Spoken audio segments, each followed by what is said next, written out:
about $700,000 a year you're spending on sampling that has no relevance to what you're doing now. You have SOPs and you're sending people out to do SOPs that are erroneous. A classic example happened to me in India a number of years ago, about 3 years ago. I was in at a client, a big bio client, and they have multiple buildings, 45 buildings. This is like, a mile long and half a kilometer wide. And I said, how many WFI water systems do you have on site? And they said, we don't know. And I said, what do you mean you don't know? They said, well, we only deal with this building over here. We don't know. I said, are there maybe 25 WFI water systems? He said, yes, there must be. I said, okay. And these WFI water systems are running hot? Yes, they're running hot. I said, that's great. And we shut them down every month for 2 days to do steam sterilization of our water systems. And I said, what? And They said, yes. I said, you realize what you're doing is you're taking a water system that's already sterilized and taking it down out of production for 2 days every month for 25 units and then doing this every month. And you're losing 50 days of production every month because you're taking it down to perform a function that you don't have to do. It makes no sense. These are self-sterilizing systems. There's no reason to take them down. Why do you do this? Well, we have an SOP telling us we have to do that. And I said, well, hasn't anyone ever stressed to you or asked the question, why are we doing this? No one's ever done that. So the point is that they're probably wasting somewhere in the neighborhood of $75 to $125 million in revenue a year because they're taking down their water systems to perform a procedure that they don't have to do. And God knows how long it's been going on. So my assessment is the following.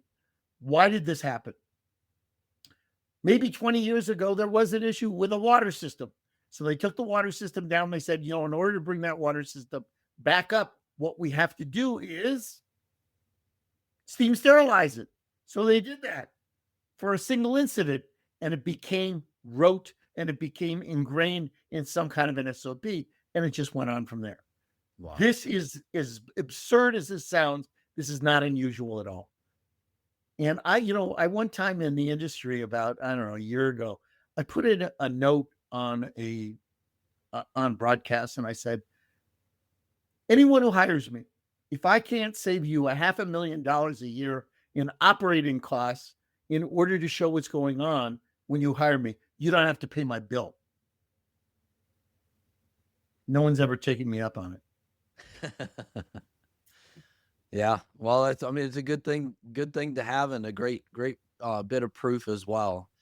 So let's talk a little bit about, you're also the co-chair and contributing author for ISPE's baseline guide for pharmaceutical water and steam systems. What do you see as the most important advancements in pharmaceutical water technologies over the past decade? Primarily the acceptance, not the issue, but the acceptance of membrane-based WFI water being able to produce without distillation. Even in 2002, when the USP brought out, and I was part of the USP at that time, even when we brought out the idea that you could produce WFI water by any means that you would like, as long as it met the criteria for WFI water from the Pharmacopoeia, the Europeans rebelled against it. And they said, well, you can't do this with RO water. And they created a new classification called high purity water, which was actually WFI water, but not called WFI water, but it met all the criteria. Years go by. It's now 2010, 2012, 2015. And finally, the Europeans come back to us and say, you know what? We want to revisit this. So finally in 2017, they started to do some aspects. And then 2019, we got more involved. And they came up with a criteria saying you can develop WFI water by means other than just distillation by using membrane technology with other modules. And that was fine. The only outstanding outlier at that time was the Chinese Pharmacopoeia, because the Chinese Pharmacopoeia said you could produce WFI water by distillation only. So, and it said that you had to use purified water in order to feed the system for the distillation. That was changed this year in 2025. So now all the pharmacopoeias in the world state, major pharmacopoeias and secondary pharmacopoeias, state that you can use membrane-based WFI water or modules that are associated with that to produce WFI water and run it in ambient temperatures. You don't have to run it at high temperatures. The difference that this is making to the industry is all those distillation units and heating up water for interminable amount of times is a tremendous amount of carbon production. And that carbon production for a distillation unit can easily be, let's say, a 40 gallon per minute multi-effect still. It's around 750 metric tons of carbon per year. That's one unit. What happens when you have 5 or 6 units on site?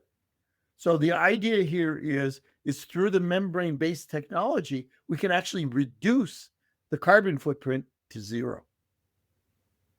Wow. And I think that's more important right now to the industry than anything else. I'm sorry about the like.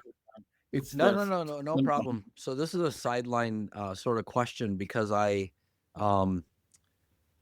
what keeps running through my head. I mean, first of all, for anybody that doesn't know, sort of the membrane technology is essentially using a membrane to filter the water itself.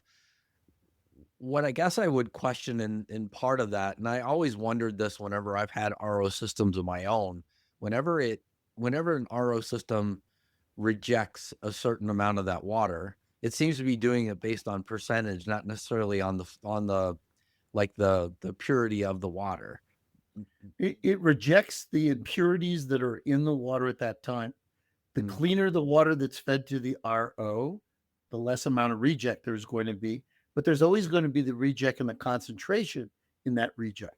So that's where that comes to play. Gotcha. But it's not only the RO system, it's the whole generation skid, because there's ion exchange resins downstream using what's called EDI in order to purify the water much better. Any workhorse of a water system in the pharmaceutical industry is the RO. The RO is the workhorse. There's the pretreatment that actually feeds the water to the RO, but that's all preparation so that the RO can work as well as it does. Sure. After that, you have the ion exchange to reduce the conductivity of the water down to almost nothing, and that is 0.054 microsiemens as an example. And then there's UV for bacteria or whatever. But the point is that mechanism of using RO and EDI, regardless of UV and ultrafiltration downstream, still can produce really excellent WFI water. And that's where the industry is going. Besides that, they're going to ambient applications using ozone as a sanitant. And the reason that's important is if you think about all the heat exchangers that were used to heat up the water before, that uses an incredible amount of energy, carbon generated from fossil fuels and everything else. And you're heating water up to cool it down at delivery. So you heat up the water to run at 80 degrees C. Then you got to cool it down to 20 degrees C in order to deliver at the point of use anyway. So all of that heating and cooling, again, is more energy and costs a tremendous amount of money. People don't understand how big the OpEx issues are in their current systems because cost accounting is never done in the pharmaceutical industry.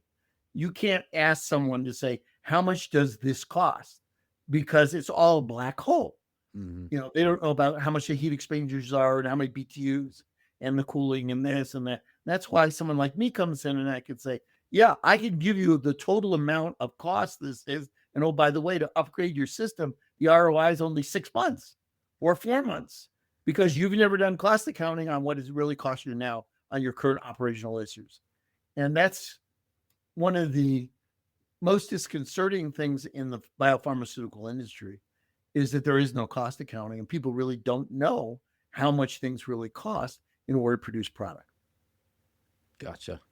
So let's talk a little bit about sustainability and zero liquid discharge. They seem to be becoming more pressing issues. From your perspective, particularly in Europe, what progress has been made towards carbon zero water management, and what lessons should the U.S. biopharmaceutical industry be taking from that?